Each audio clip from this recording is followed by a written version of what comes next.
السلام علیکم، بسم اللہ الرحمن الرحیم۔ آج میری ویڈیو کا عنوان ہے حضرت سعد بن ابی وقاص کا واقعہ۔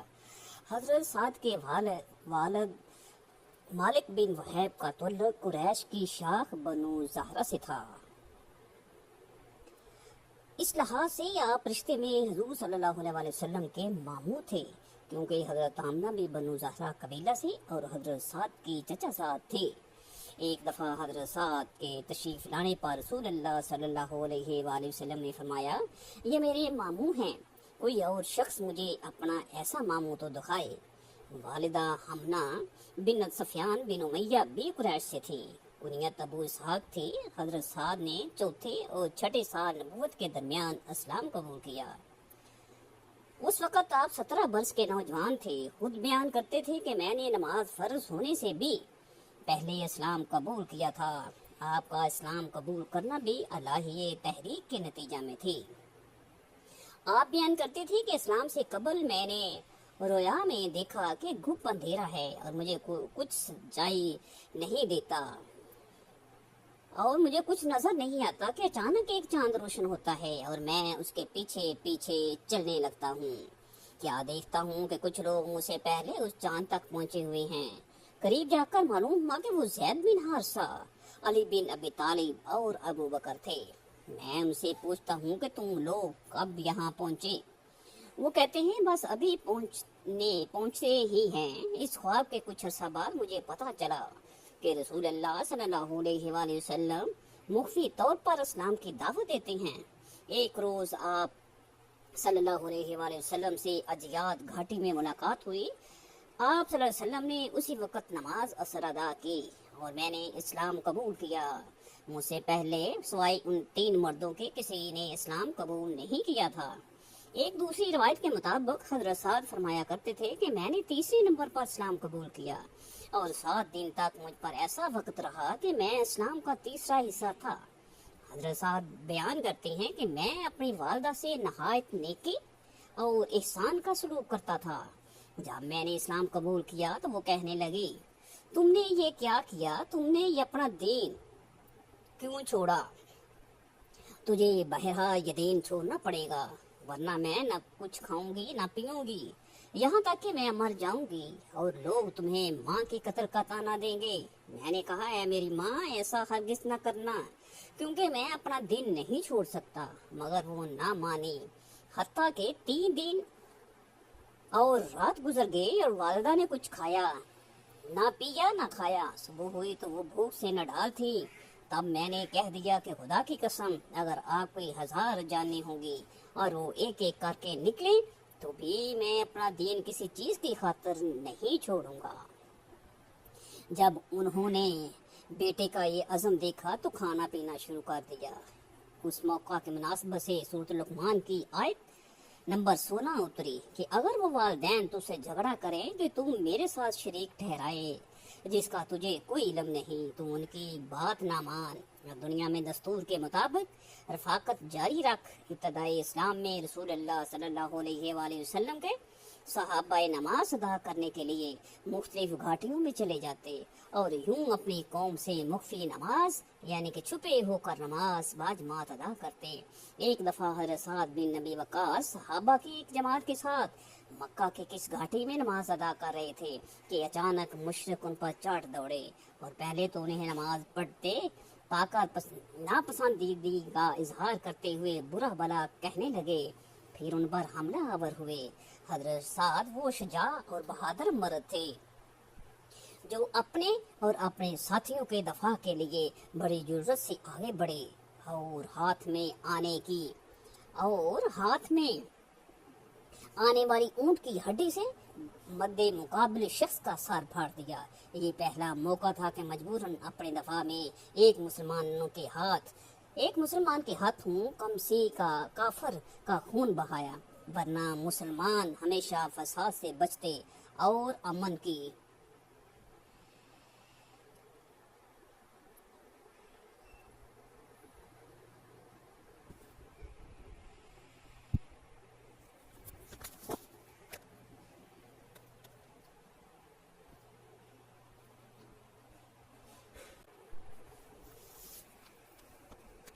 امن کی راہیں تلاش کرتے رہے تھے۔ مکی دور کے ابتدائی زمانے میں خصوصاً شیبی ابی طالب میں رسول اللہ صلی اللہ علیہ وسلم کے ساتھ حضرت سعد کو بھی سخت تکلیف اور مصائب کا سامنا کرنا پڑا اور انتہائی صبر کا نمونہ دکھایا۔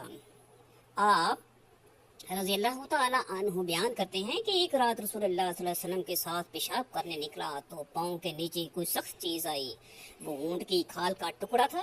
میں نے اسے اٹھا کر دھویا، پھر اسے جلا کر 2 پتھروں سے باریک کر کے کھا لیا اور اوپر سے پانی پی لیا اور 3 دن تک کے لیے اسے قوت حاصل کی۔ رسول اللہ صلی اللہ علیہ وسلم کے ہجرت مدینہ کے بعد سعد بھی مدینے آ گئی اور بنی عمر بن عوف کے محلے میں اپنے بھائی عتبہ کے گھر میں ٹھہرے، جو اپنی ذاتی دشمنی کی وجہ سے پہلے سے مکہ سے مدینہ آ چکے تھے۔ ہجرت مدینہ کے بعد رسول کریم صلی اللہ علیہ وسلم نے مواخات قائم فرمائی تو حضرت سعد بن ابی وقاص کو پہلے مبلغ اسلام حضرت مصعب بن عمیر اور اوس کے سردار حضرت سعد بن معاذ کا بھائی بنایا۔ مدینہ آتے ہی حضرت سعد کی خدمات کا سلسلہ شروع ہو گیا۔ حضرت عائشہ بیان کرتی ہیں کہ شروع میں جب نبی کریم صلی اللہ علیہ وسلم مدینہ آئے تو مخدوش حالات کی وجہ سے رات آرام کی نیند نہ سو سکے تھے۔ ایک رات آپ نے فرمایا کہ آج خدا کا کوئی نیک بندہ پہرا دیتا تو کیا ہی اچھا ہوتا۔ تب اچانک ہمیں ہتھیاروں کی آواز سنائی دی۔ رسول اللہ صلی اللہ علیہ وسلم نے پوچھا کون ہے؟ آواز آئی میں سعد ہوں۔ فرمایا کیسے آئے؟ عرض کیا مجھے آپ کی حفاظت کے بارے میں خطرہ ہوا، اس لیے پہرا دینے آیا ہوں۔ چنانچہ انہوں نے پہرا دیا اور رسول کریم صلی اللہ علیہ وسلم آرام سے اس رات سوئے۔ جب نبی کریم صلی اللہ علیہ وسلم کو اطراف مدینہ میں کچھ مہمات بجوانے کی ضرورت پیش آئی تو حضرت سعد کو پہلے حضرت حمزہ کے ساتھ ایک مہم میں شرکت کی سعادت عطا ہوئی۔ اس کے بعد حضرت عبیدہ بن حارث کے ساتھ بجوائی گئی 60 افراد پر مشتمل مہم میں بھی آپ شریک ہوئے۔ اس مہم میں ایک موقع پر دشمن نے تیر برسائے تو حضرت سعد کو بھی اپنی تیر اندازی کے جوہر دکھانے کا موقع ملا۔ فرمایا کرتے تھے کہ میں پہلا عرب ہوں جس نے اللہ کی راہ میں تیر چلایا۔ غزوہ بدر سے قبل رسول صلی اللہ علیہ وسلم نے حضرت سعد کو 20 سواروں پر مشتمل ایک دستے پر نگران مقرر کر کے حرار کے مقام پر بھجوایا۔ آپ کا مقصد قریش کے تجارتی قافلے کا راستہ روکنا تھا۔ اس تجارتی قافلے کا سارا منافع مسلمانوں کے خلاف خرچ کرنے کے عہد و پیمان تھے۔ پھر مارکائے بدر میں بھی حضرت سعد کو رسول صلی اللہ علیہ وسلم کے ساتھ شرکت کی توفیق ملی۔ وہ بیان کرتے تھے کہ میں بدر میں شامل ہوا تو میرے چہرے میں ایک بال کے سوا کچھ نہ تھا، یعنی اس وقت حضرت سعد کی صرف ایک بیٹی تھی۔ اس کے بعد اللہ تعالیٰ نے مجھے گھنی دھاڑی جیسے بال عطا کیے، یعنی کثرت سے اولاد سے نوازا۔ حضرت سعد نے احد کے میدان میں رسول اللہ صلی اللہ علیہ وسلم کی حفاظت میں آپ کے آگے پیچھے اور دائیں بائیں لڑنے کی سعادت پائی۔ آپ ان معدود چند صحابہ میں سے تھے جو کفار کے درہ سے حملہ کرتے وقت ثابت قدم رہے۔ آپ تیر اندازی کے ماہر تھے۔ جب کفار نبی کریم صلی اللہ علیہ وسلم کو ہدف بنا کر ہجوم کر کے حملہ آور ہوئے تو صلی اللہ علیہ وسلم اپنے ترکش سے حضرت سعد کو تیر عطا فرماتے اور کہتے اے سعد تیر چلاؤ، میرے ماں باپ آپ پر قربان ہوں۔ حضرت علی فرمایا کرتے تھے کہ حضرت سعد ہی وہ سعادت مند ہیں جن کے سوا اور کسی کے لیے میں نے حضرت سے اس طرح فداک ابی و امی کا جملہ نہیں سنا۔ فتح مکہ کے موقع پر حضرت سعد شدید بیمار ہو گئے کہ بچنے کی کوئی امید نہ رہے۔ آپ مالدار انسان تھے اور اولاد صرف ایک بیٹی تھی۔ آپ نے حضرت صلی اللہ علیہ وسلم کی خدمت میں اپنا پورا مال خدا کی راہ میں وقف کرنے کی اجازت چاہی۔ آپ نے فرمایا کہ یہ بہت زیادہ ہے۔ حضرت سعد نے کہا نصف مال ہی قبول کر لیں۔ رسول اللہ صلی اللہ علیہ وسلم نے وہ بھی قبول نہ فرمایا تو حضرت سعد نے 1/3 کی وصیت کی، اجازت طلب کی۔ آپ نے فرمایا ٹھیک ہے 1/3 مال کی وصیت کر دیں۔ اگرچہ یہ بھی بہت ہے، اس سے زیادہ کی اجازت نہیں۔ اس موقع پر نبی کریم صلی اللہ علیہ وسلم ان کی عیادت کے لیے تشریف لائے اللہ تعالیٰ نے حضرت سعد کے لیے رسول اللہ صلی اللہ علیہ وسلم کی تشریف آوری کے نتیجے میں عجب رحمت و برکت کے سامان پیدا فرما دیے۔ انہوں نے نہایت حسرت بری اشکبار آنکھوں کے ساتھ عرض کیا، یا رسول اللہ، اپنے وطن کی جس سرزمین کو خدا کی خاطر ہمیشہ کے لیے ترک کر دیا تھا، اب میں اسی میں خاک ہو جاؤں گا، کیا میری ہجرت ضائع ہو جائے گی؟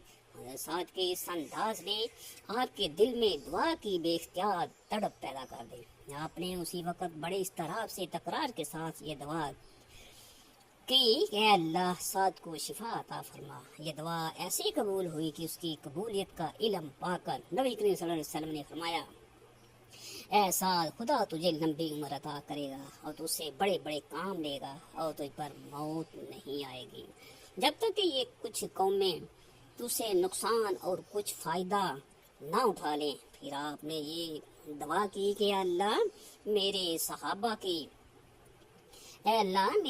کے ہجرت ان کے لیے جاری کر دے۔ رسول اللہ صلی اللہ علیہ وسلم کی دعا اور پیش گوئی کی برکت سے حضرت سعد نے لمبی عمر پائی اور عراق اور ایران کی فتوحات میں اہم کردار ادا کیا۔ وما علینا الا البلاغ المبین۔